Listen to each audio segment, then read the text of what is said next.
Sariya Blon lajɛbagaw jamana kɔnɔ ani jamana kɔ kan an ka foli ni waleɲuman dɔ bi se aw bɛɛ lajɛlen ma. Dɔgɔfira tɛmɛnen an da kun sera ma min ye Logements Sociaux ko ye an ka jamana kɔnɔ. An bɛɛ lajɛlen bɛ a dɔn ni ATTRIBUTION ye. ATTRIBUTION ko an ka jamana kɔnɔ a bɛ sɔrɔ cogo jumɛn na? Tɛmɛsira jumɛn b'a la walasa ka ATTRIBUTION sɔrɔ? Sariya ye mun de fɔ a la? An y'a fɔ ni Ala sɔnna don nataw la n ko an na ministriso wele. Ministriso min ni ale ka baara ɲɛsinen don a ma. O la ministriso tɔgɔ la cakɛda min bɛ yen n'o bɛ wele ko Office Malien de l'Habitat OMH ale ye an jaabi a kɛnɛ kan ka kɛ ni ministre ka yamaru ye walasa kana masala jamanadenw ye an ka dɔn Logements Sociaux bɛ sɔrɔ cogo jumɛn na tɛmɛsira jumɛn b'a na maa jumɛn kan ka a sɔrɔ sariya ye mun de fɔ a la min ni an y'o kɛ an kan k'a sɔrɔ walasa ko in a ka faamu ka ɲɛ bi babu bɛna boli o de kan le thème du jour les critères d'attribution des logements sociaux au Mali an ka maa welelen o kɛnɛ kan o de ye laselikɛla ye Mohamed Daou chargé de communication de l'Office Malien de l'Habitat ana de bɛ ɲɔgɔn fɛ bi walasa a kan bilasira ni hakilina in kɔnɔna na o la nin kɛnɛ in kan min ye OMH directeur ba ye monsieur Issa Seydou Sissoko an ka foli bi se a ma o la ministre ka yamaruya di a ma le professeur Brema Kamena ministre des domaines an b'a fɔ ka waleɲuman dɔn nin kɛnɛ in kan ale de ka sababu la sɔn kɛra ministriso tɔgɔ la walasa kana masala nin kan domaine ta sira la o don na an ye faamuyali caman sɔrɔ baara bɛ ka kɛ cogo min na sariya bɛ ka kɛ cogo min na an kun tɛ mun dɔn a la o ɲɛfɔra Logements Sociaux ko bilama an ka foli bɛ se o ma o cogo kelen na n'i ko ko dugukolo ko domaine directeur Ablaye Diko an fana b'a fɔ ka se Amadou Tarawele ma min ye cadastre directeur ye an ka foli bɛ se ninnu bɛɛ lajɛlen ma n'Ala sɔnna bi ne ni aw an na faamuyali caman sɔrɔ a kɔnɔna na ATTRIBUTION ko in yɛrɛ ye jumɛn ye a bɛ sɔrɔ cogo jumɛn e ni ne an ni yɔrɔ jumɛn bɛ sɔrɔ a kɔnɔna na babu bɛna boli nin kan walasa an ka faamuyali sɔrɔ a la o la an ka maa welelen monsieur Mohamed Daou an n'ale an na masala kɛ nin ko in kan ni Ala sɔnna sɔɔni ka don an ka babu kɔnɔ inshallah.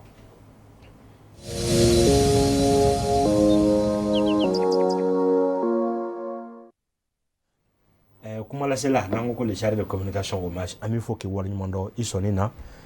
OMH tɔgɔ la ka kɛ ni directeur ni ministre ka yamaruya ye ka n'an sɔrɔ an b'i fɔ k'i waleɲuman dɔn. Diyara n ye Basina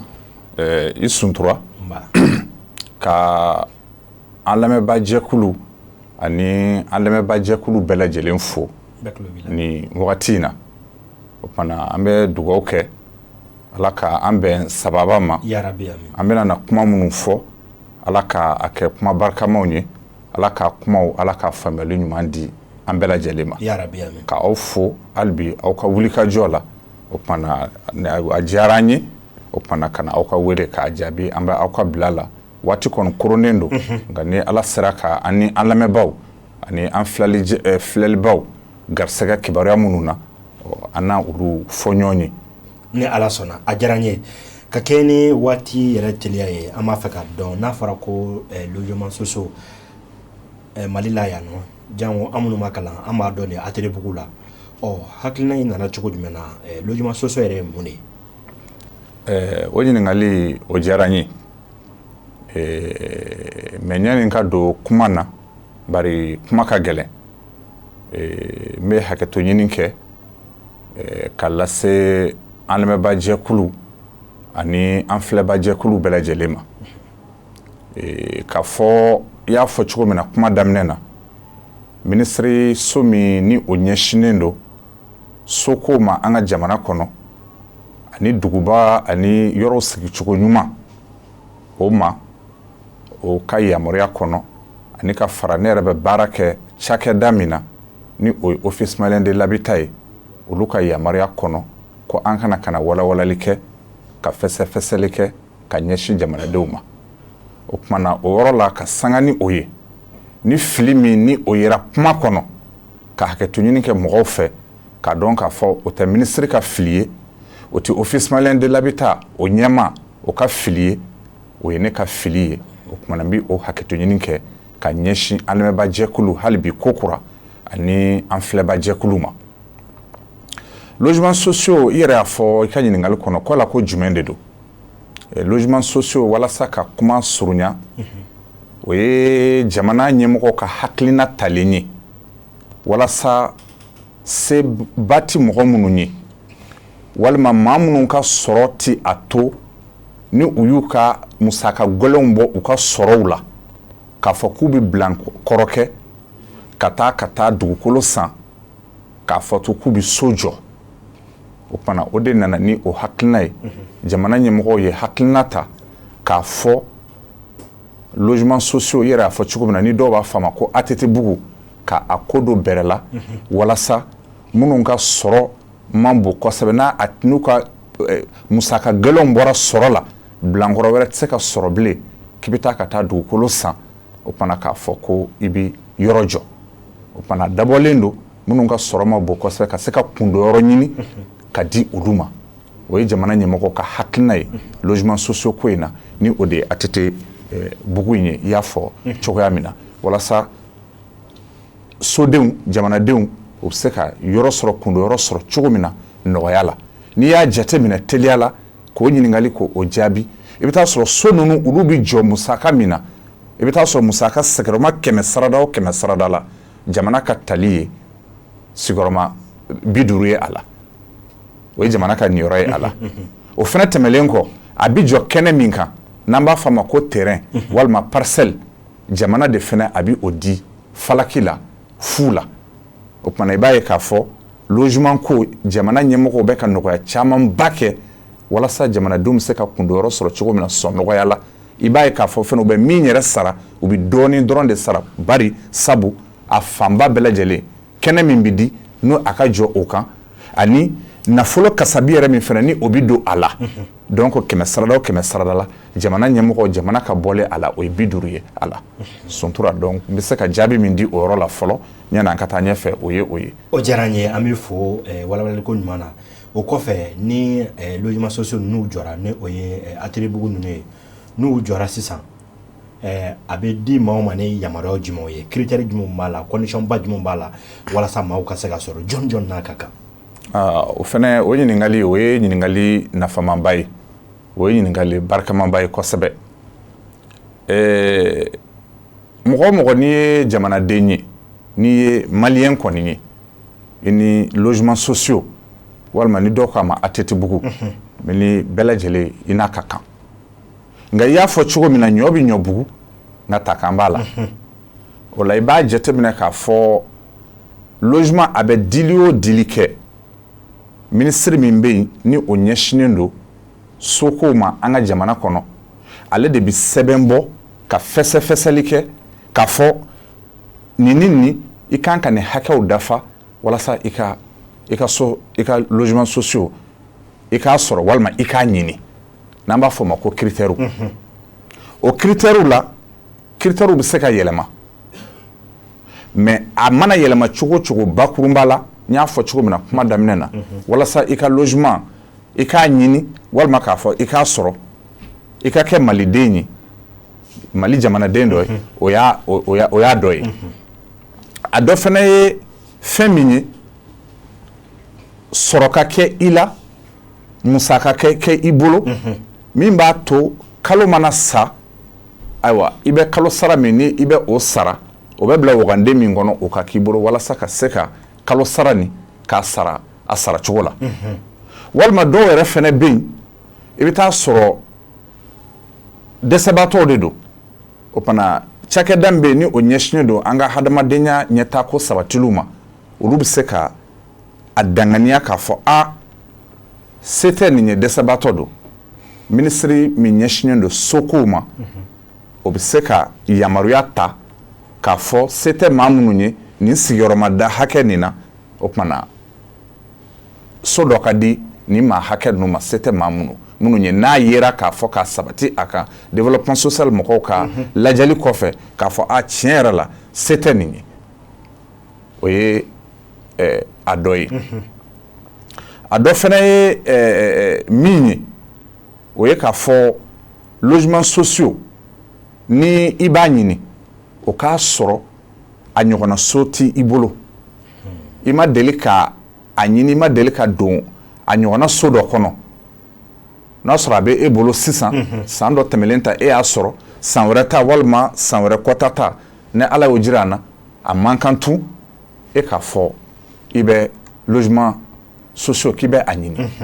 o fana o ye a ko dɔw ye donc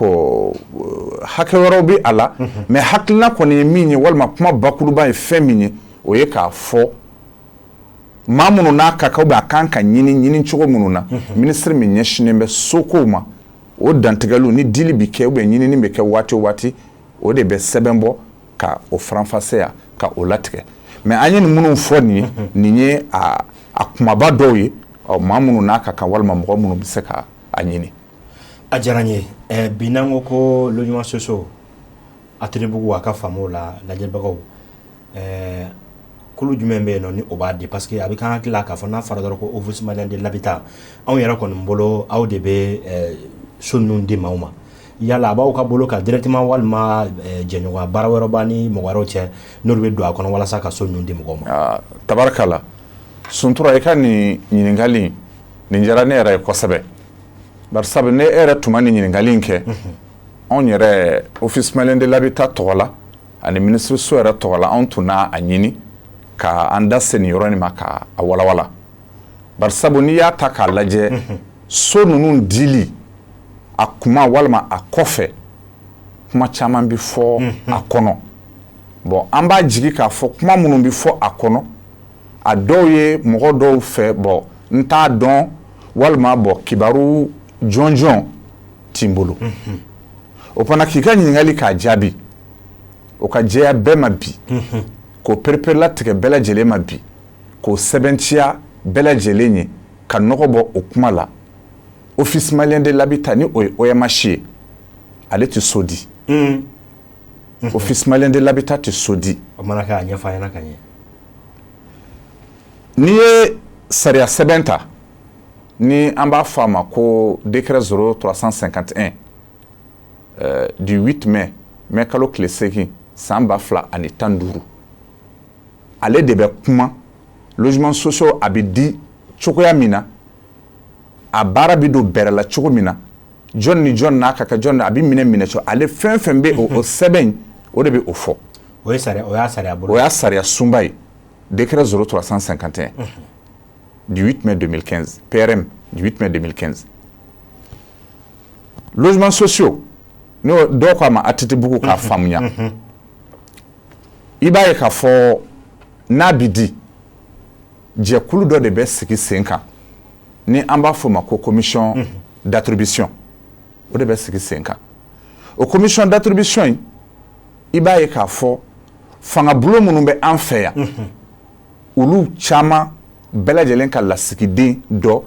o bɛ commission d'attribution in kɔnɔ collectivité territoriale ni o ye sigida an ka sigida o ko ɲɛnabɔba mɔgɔw ye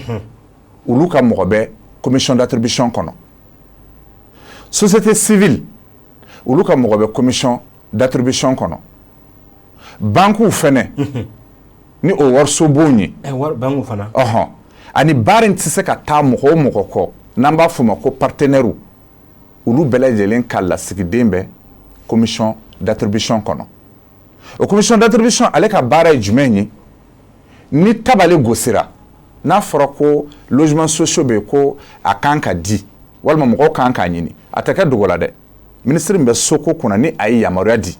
sɛbɛn bɛ kɛ a bɛ cari kibarisow la lasigiden so minnu fana bɛ an fɛ yan a bɛ cari o yɔrɔ la ka bɛɛ lajɛlen ladɔnniya k'a fɔ tabale gosira maa minnu n'u bɛ fɛ ka u garisɛgɛ lajɛ ATTRIBUTION dɔn a dili a bɛna daminɛ n'u n'a ka kan a bɛ di u ma o fana o mɔgɔ commission n'a sigira ale ka baara ye jumɛn ye i ye ɲininkali min kɛ sɛbɛn ni sɛbɛn fura minnu kan ka don o sɛbɛn furaw olu bɛ taa bila commission ka baara ye ka o sɛbɛnw ka olu minɛ ka bila u bolokɔrɔ ni sɛbɛn ninnu bila la maa minnu ye so ɲininaw ye n'u ye sɛbɛn ninnu ladon n'an ko ma dossier n'u y'o ladon commission ka baara ye tuguni ka sɛbɛn ninnu ka a fɛsɛfɛsɛ commission d'attribution ni commission d'attribution n'a y'a fɛsɛfɛsɛ o tuma na a bi a tɔgɔ an b'a fɔ min ma ko rapport ni o ye rapport ye a bi o kɛ ka liste provisoire o ye jumɛn ye mɔgɔ tɛ se ka dankaniya jaabi min kan commission d'attribution bi o jaabi ni dankaniya ma kɛ a kan fɔlɔ k'a bila ka taa ministre min ni o ɲɛsinen do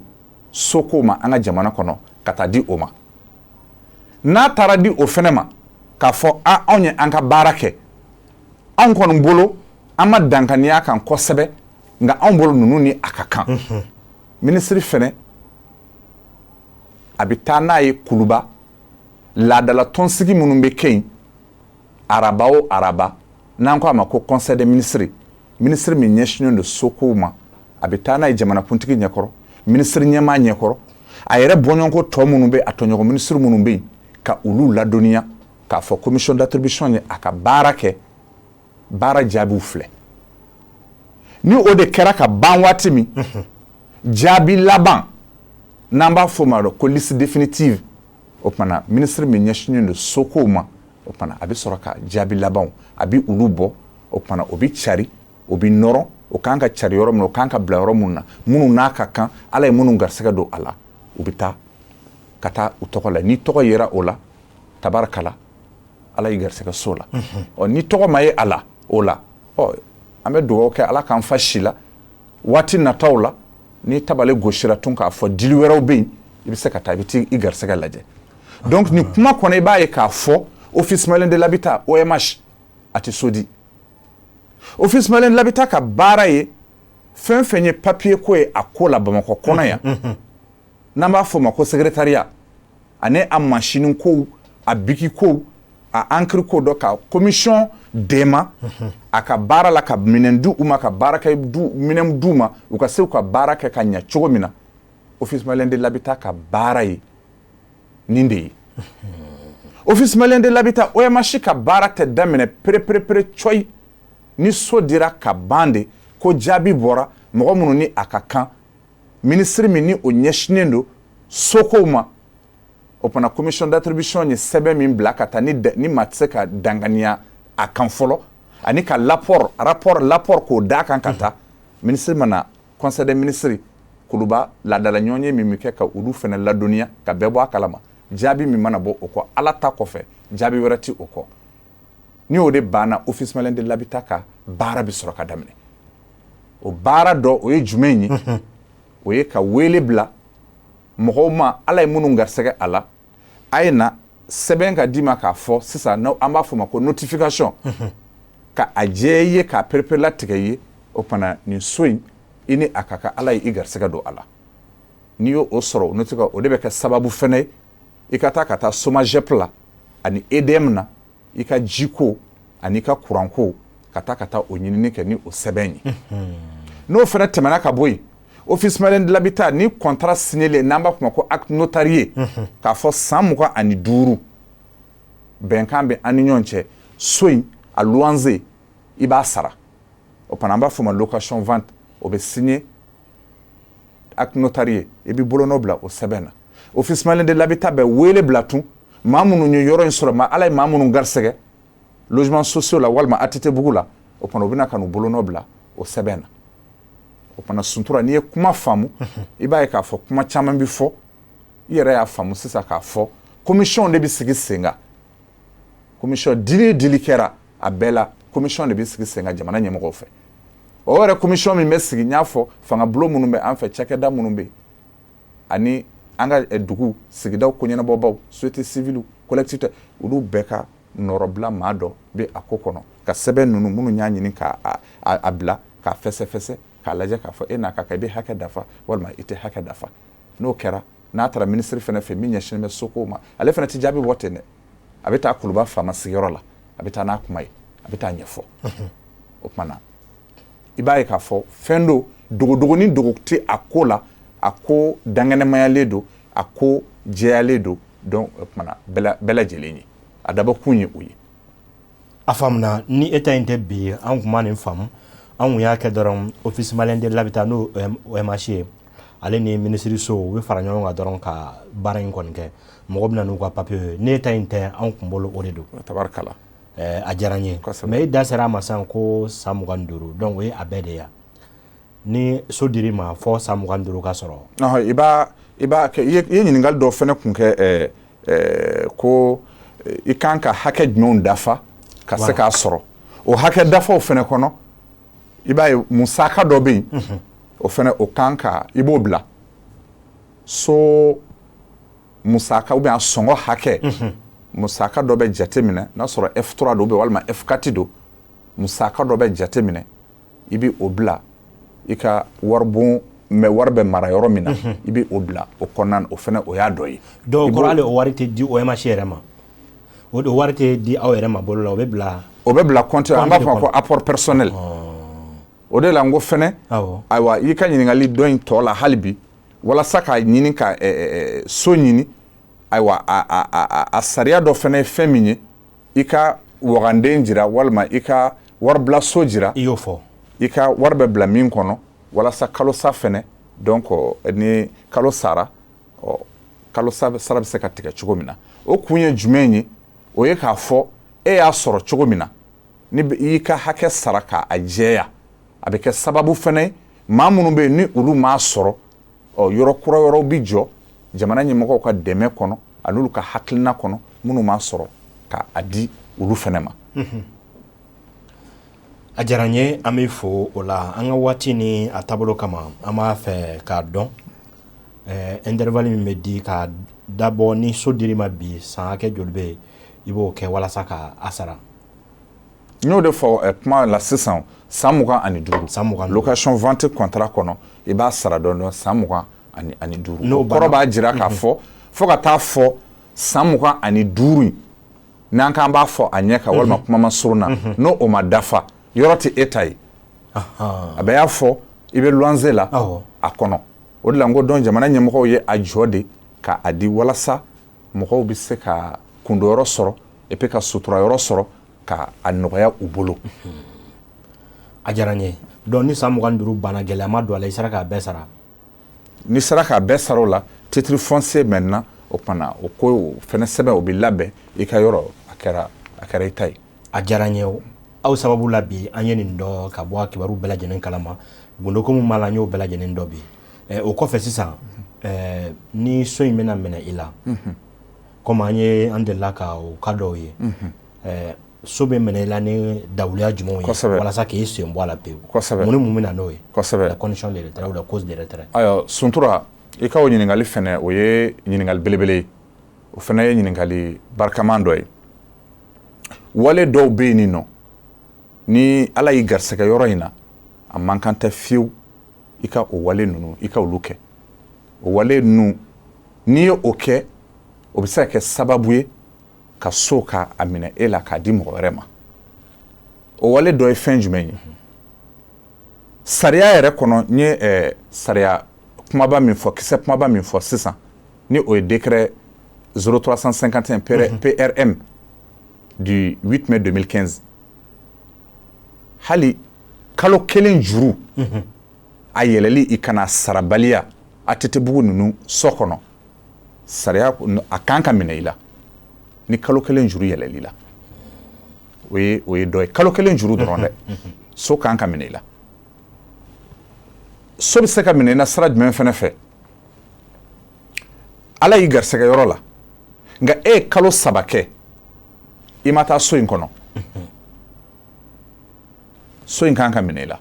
o b'a jira k'a fɔ soko in a tɛ e sɛbɛ ma n'o tɛ n'a kɔni bɛ mɔgɔ min sɛbɛ ma kalo 3 ala y'i garisɛgɛ si so la si bon na kundoyɔrɔ la i tɛn'o kɛ kɔni dugu kɔnɔ walima luwanse sara la dugu i na taa i kundoyɔrɔ kɔni na kalo 3 n'i ma taa o fana tɛmɛlen kɔ dɔw fana bɛ yen ala bɛ se k'u garisɛgɛ mɛ kɔfɛ u b'a fɔ ne ɛlɛni ne diɲɛna ne tɛ se so in ma ne tɛ se yɔrɔ in ma o fana o bɛ se ka kɛ a minɛli kun dɔ ye minɛli kun dɔ fana ye jumɛn ye an b'a fɔ min ma bayɛlɛmalibaw ni o ye modification ye non autorisé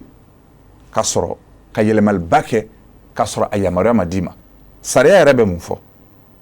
n ye sariya kolo min fɔ sisan n'i y'a gafe ta n'i y'a sɛbɛn ta k'a lajɛ k'a jɔsenw lajɛ a sariya kisɛ in logement social walima ATTbugu in ni ala y'i garisɛgɛ a la n'i donna a kɔnɔ an b'a fɔ min ma bâtiment principal san 1 b'i bolo yamaruya t'i bolo i ka maga bâtiment principal la I man tɛ k'ale yɛlɛma cogo si walima k'a fɔ k'i bɛ so wuli ka jɔ a sanfɛ sariya ma sɔn o ma i bɛ se ka jumɛn kɛ min i b'a fɛ ka karo da i b'a fɛ ka dali dɔ da i ka kuru kɔnɔ sariya kɔni bɛ se ka i yamaruya i bɛ o kɛ nka n'i b'a fɛ ka yɛlɛli kɛ ka taa sanfɛ i bɛ san 1 kɔnɔ bo in kɔnɔ so kɔnɔ fɔlɔ ka sɔrɔ ka yɛlɛmali ka dɔ yɛlɛ a sanfɛ walima ka so yɛrɛ yɛlɛma o yɛrɛ fɛnɛ na tuguni o tɛ kɛ kunfɛ minnu bɛ soko baara ɲɛdɔn minnu bɛ planko ɲɛdɔn i bɛ se olu de ma o fana i bɛ fɛ ka baara in kɛ kɛcogoya min na n'i y'a ɲɛfɔ olu ye i bɛ demande kɛ ka sɔrɔ k'o de bila ka taa office malien de l'habitat la o kumana sɛbɛn tɔ kan ka taa taasira minnu fɛ walasa i ka yamaruya k'i ka so k'a ba yɛlɛma o kumana o baaraw tɔ bɛ taa o sira fɛ n'i ye ba yɛlɛmali kɛ k'a sɔrɔ yamaruya t'i bolo a la o ye kun dɔ ye so kan ka minɛ i la i bɛ so min fɛnɛ kɔnɔ a dabɔra siso de kama nka e y'a yɛlɛmɛ k'a kɛ fɛn wɛrɛ ye min tɛ siso ye i y'a kɛ jardin d'enfant walima i y'a kɛ boulanger so kan ka minɛ i la o fɛnɛ o ye a kun dɔ ye sominɛ kun dɔ ye walasa ka tila tɔ ka ca kuma ka ɲ'a fɔ cogo waati ka kurun mais an bɛ kuma dɔ bɛrɛ la k'a surunya lamɛnbaaw ani lajɛlikɛlaw u bɛ se ka faamuyali sɔrɔ a la cogoya min na yɔrɔ minnu fɛnɛ bɛ yen nɔ yɔrɔ sahalen minnu bɛ yen n'olu dabɔlen bɛ o kumana lafiya yɔrɔw kama n'olu dabɔlen bɛ jirituru yɔrɔw ni fɛnw kama n'i ye dankari kɛ hali o yɔrɔ ninnu fɛnɛ na walima o yɔrɔ ninnu minɛ cogo juguya walima ka ban ka jɛlenya ani sanuya a bɛsɛya k'o matarafa sigida kɔnɔ ani so yɛrɛ k'o fɛnɛ bɛ sababu ye yɔrɔ kan ka minɛ i la a diyara n ye ka bi jamukan kuncɛ i bɛ welekan laban jumɛn lase sotigiw ma minnu ye so sɔrɔ ani maa kɔrɔ minnu na fɛn kɛ moins d'une minute ok ayiwa suntura i ka o ɲininkali fɛnɛ o diyara n ye an bɛ dugawu kɛ minnu bɛ so ninnu kɔnɔ bi an bɛ dugawu kɛ ala ka yɔrɔ ninnu ala ka a kɛ u sigiyɔrɔ ye ala ka u ni hɛrɛ bɛn a kɔnɔ amen amen nka an ye kuma min fɔ sisan u k'u hakili to fɛn dɔ la min n'a nafa ka bon kosɛbɛ o de ye yɔrɔ ninnu so ninnu sarako ɲuman a kalo sara saracogo ɲuman u k'u jija o la ni o kɛra o bɛ kɛ sababu ye jamana ɲɛmɔgɔw bɛ ka hakilina ɲuman minnu ta walasa ko in bɛ se ka to senna cogo min yɔrɔ wɛrɛ bi jɔ ka di mɔgɔ wɛrɛw ma cogo min na a baara a bɛ to senna u k'u jija fɛnɛ u ka yɔrɔ ninnu ka a minɛ k'a ɲɛ k'a tɔpɔtɔ ka a ɲa o fana nin kɛnɛ in fɛnɛ kan an bɛ jamana fɛnɛ ɲɛmɔgɔw an bɛ u fo kɛrɛnkɛrɛnnenya la minisiri so min ni a ɲɛsinnen bɛ soko ma an ka jamana kɔnɔ ani yɔrɔ wɛrɛ sigicogo ɲuman ma an ka jamana kɔnɔ u bɛ cɛsiri min na u bɛ wulikajɔ min na su ani tile walasa maliyɛnw bɛ se ka kundɔyɔrɔ sɔrɔ cogoya min na sɔn nɔgɔya la k'a sɔrɔ a ma kɛ gɛlɛya bari n y'o de fɔ kuma daminɛ na logement sociaux jɔli o jɔli kɛnɛ minnu bɛ di a ka jɔ a kan jamana de bɛ diɲɛ a musaka a kan ka sɔrɔ min kɛ o la ka o di walasa a bɛ se ka jɔ ka di jamanadenw ma kɛmɛ sarada la tuguni 50 a musaka a nafolo bɔli la jamana bi 50 ta a la walasa jamanadenw bɛ se ka kundɔyɔrɔ sɔrɔ a diyara n ye an b'a fɔ k'i dawo bi jamukan ale sera kuncɛyɔrɔ la hakilina de kun ye nin ye bi attributs bɛ sɔrɔ cogo jumɛn na jɔnw n'a ka kan hakili la aw ye faamuyali sɔrɔ a la o la minisiri professeur Brahima Kamena a n'a ka jama m'u bɛɛ lajɛlen fɔ min ye office de malien de l'habitat ye Isa Seydou Sissoko ka se Ablaye Diko ma Amadou Traoré ninnu bɛɛ lajɛlen dugukoloko la u bɛɛ tɛgɛ bɛ ɲɔgɔn bolo walasa jamanadenw an ka nafa sɔrɔ a la ni ala sɔnna nin kɛra sababu ye bi n'u ka nali tɛ anw kunden ninnu don a la an bɛ minnu miiri an fana b'o kuma f'u ma donc n'an ye wele bila u ma n'aw nana a bɛ kɛ sababu ye an bɛ faamuyali caman sɔrɔ a la ni lajɛbagaw an bɛ bɔ kunbanna fɛn caman na an bɛ bi aw ka fɛn dɔw la a bɛ kɛ sababu ye u bɛɛ lajɛlen dabila o la bi babu an b'a jɔ yan yɔrɔ in na ka kɛ n'an ka waati an ni ɲininkali wɛrɛw bɛ yen monsieur Mohamed Daw ale de tun y'an ka maa welelen bi office malien de l'habitat ale tɔgɔ la ale de tun bɛ an bolokɔrɔ bi walasa ka jamukan in a ɲɛnamaya ne ni aw an na ɲɔgɔn sɔrɔ waati wɛrɛ salamu aleykum warahmatulahi taala wa barakatuh